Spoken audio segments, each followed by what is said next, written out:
Hey there guys, it's Joey and this is the Ogham video for my experiences or witchy vlog for the Ogham Fearn or Alder.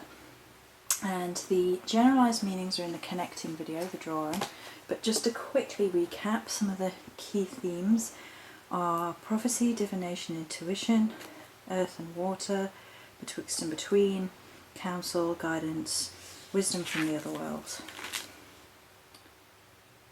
And I think that's all we need to recap on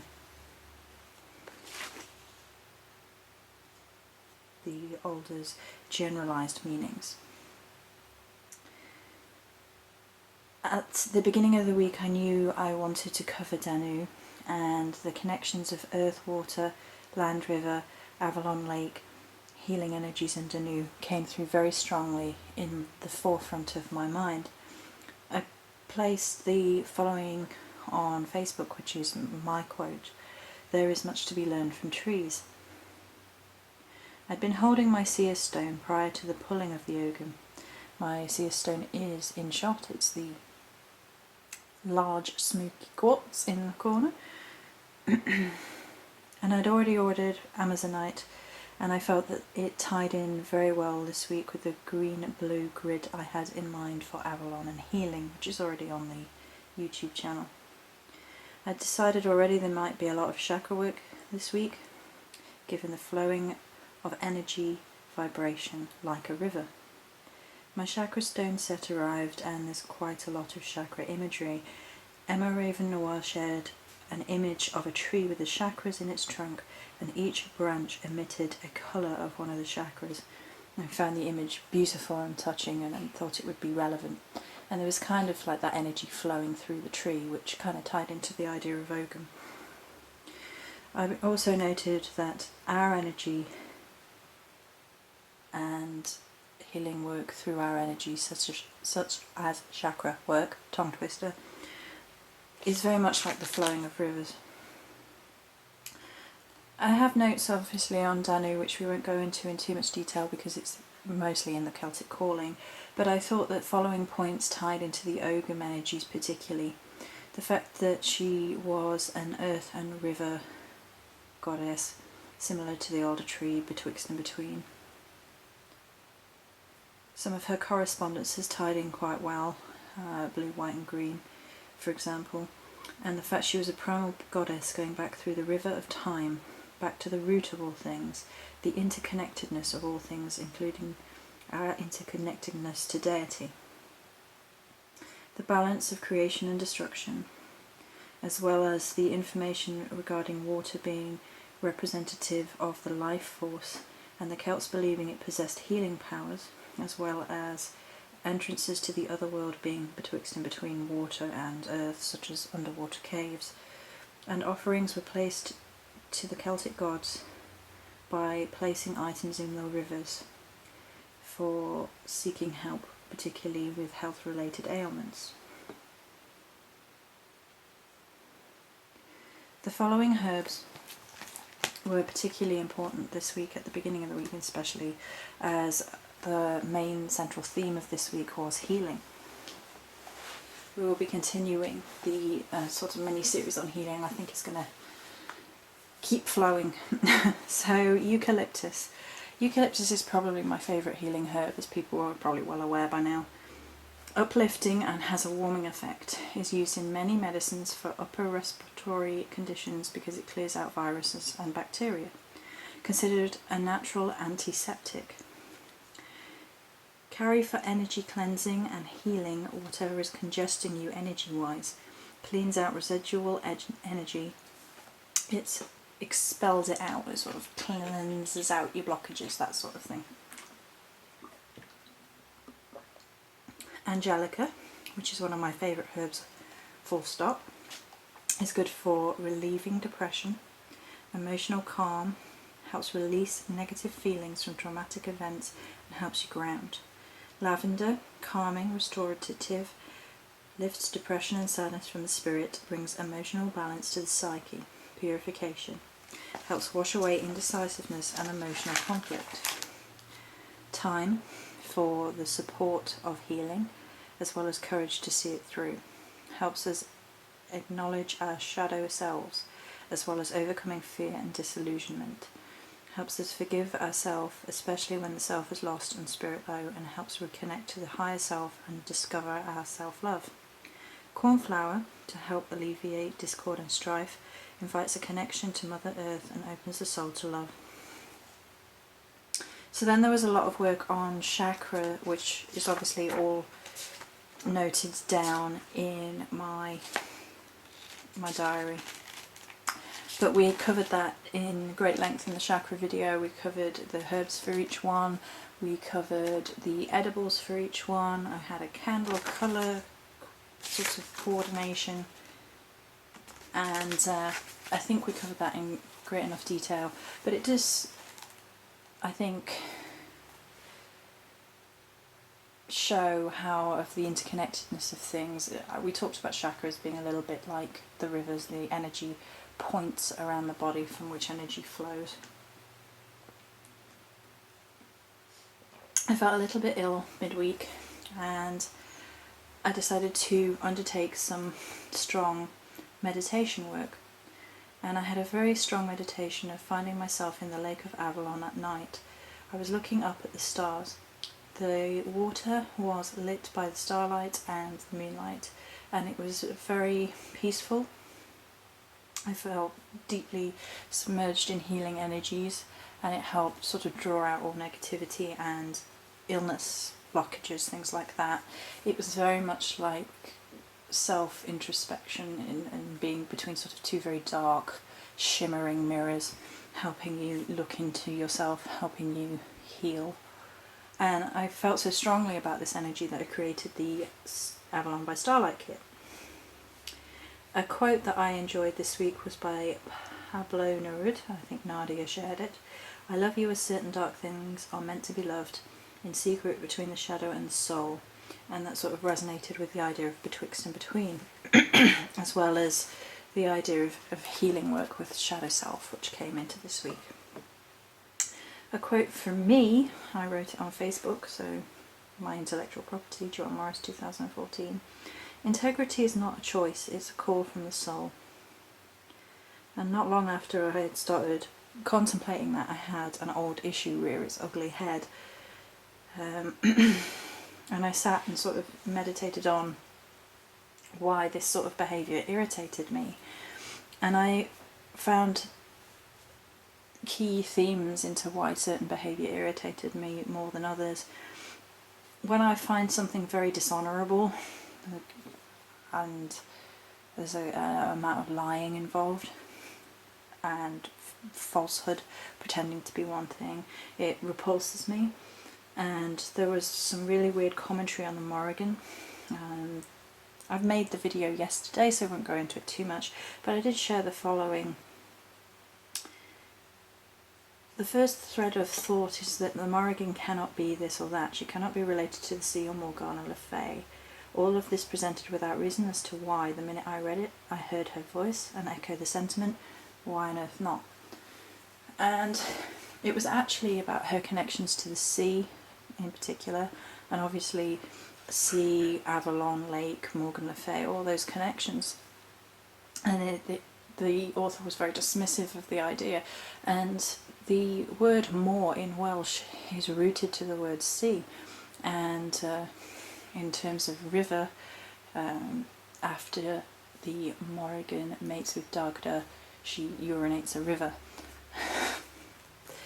And that is actually there in the myth, and I couldn't understand why this person was so keen to dismiss her connections in other forms. For me, she's a primal goddess, and there's absolutely no reason why not to take into account the Welsh stories as well as the Irish stories.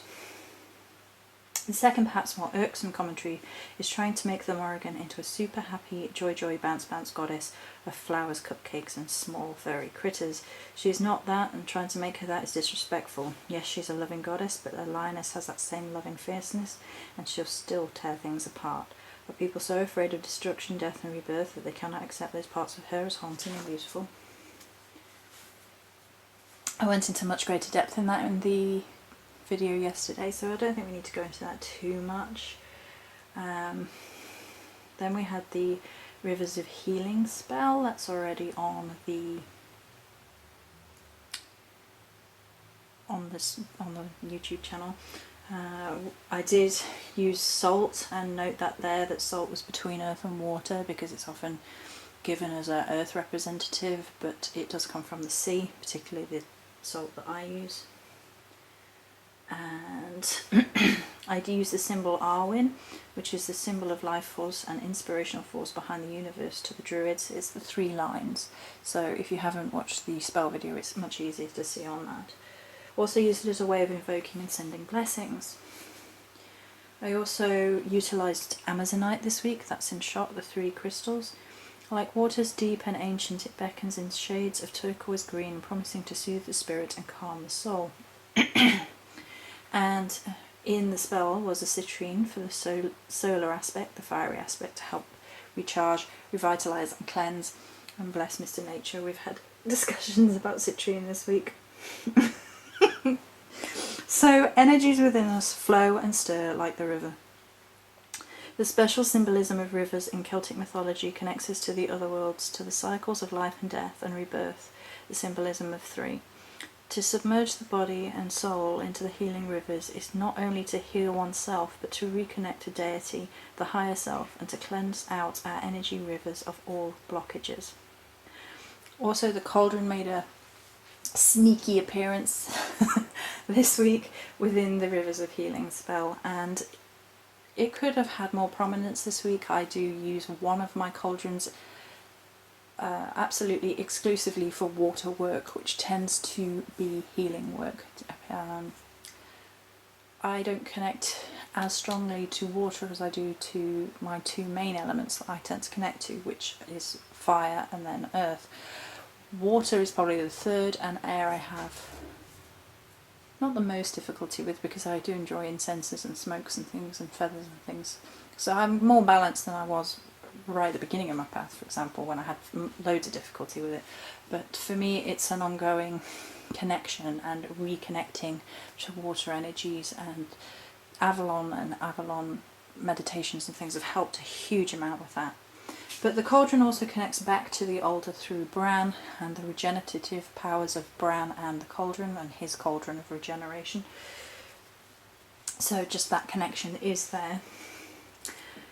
Emma Raven Noir again, you're getting some shout outs this week, lovely. Also shared a beautiful artwork by Autumn Sky Morrison called The Call of the River, which completely fits with the themes of this week, as you've probably guessed by now.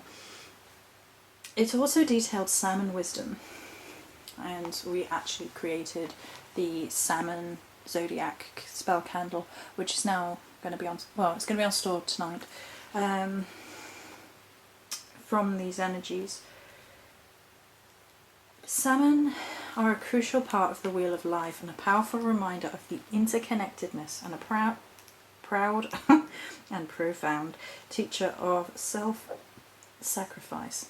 Pagan Celts believe the salmon is one of the wisest and most ancient of all animals, returning wisdom to the world, inspiration and transformation. Returning home to reproduce, they swim upstream, overcoming all obstacles. This mirrors the shaman's quest, braving emotional waters to gain insight and spiritual knowledge on the journey to the true self. And then the following quote by Chief Seattle Nawamish: "Humankind has not woven the web of life, we are but one thread within it. Whatever we do to the web, we do to ourselves. All things are bound together, all things connect." Salmon was also mentioned at the beginning of the week in regards to Alder's roots, and how the Celts noticed the sort of natural fish homes, if you like, that were present in Alder roots that were in water, and Tramon, a combination of salmon and trout. I don't know how to, were mentioned specifically. Obviously in Celtic lore their particular association is knowledge. The child who grew to be Tailsin was found in a fishing weir. The significance of the salmon can be seen in many places, from the Mabingonian, oh it's too early, Gwyn questioned a series of wise animals, each one wiser than the previous, and the oldest and wisest was the salmon of Linlow. Cuchulainn used the hero's salmon leap across the pupil's bridge to get to Scarth's stronghold in order to gain access to her advanced knowledge of arms. And last but not least, we have the poem for this week. I don't know what this accent is about, I have no idea. Right, anyway, I think I'm feeling a bit silly this morning. I am Varun, I am between the flowing river, earth evergreen. I am the call to flow upstream, remembrance to fight for every dream. So when you're blocked, just call on me, I'll break the dam to set you free. Joanne Morris, 2014. So this week has been very straightforward, but meandering, very much like a river. I had a very clear vision of where this week was going energy-wise. The minute I pulled the Ogham, the minute I read about Betwixt and Between, I already knew Amazonite was going to be important this week because I already had that feeling. I'd been holding on to the Seer Stone at the beginning of the week. Now, in terms of prophecy, the only real prophecy really this week was the fact that I knew exactly where I was going, and I listened to those messages from the other world right at the beginning of the week and followed them through the really touching meditation of Avalon by night, as well as engaging with the chakra work, which I'd had a very strong call to do. So I was listening to that guidance, that spiritual guidance, so that's where that element came in. And then the strong element this week was water and earth, so betwixt and between. And I love that. I love that phrase, that expression, that thought, that energy pattern of that little bit of something otherness being betwixt and between the two elements, that realm of the other world or the Fae, depending on how you interpret it. That regeneration, that energy, that cycle, that flow, the fact that we are all interconnected in the great rivers of life and we're all heading down towards the other world eventually, which is very depressing for some people, but it depends entirely how you look at it.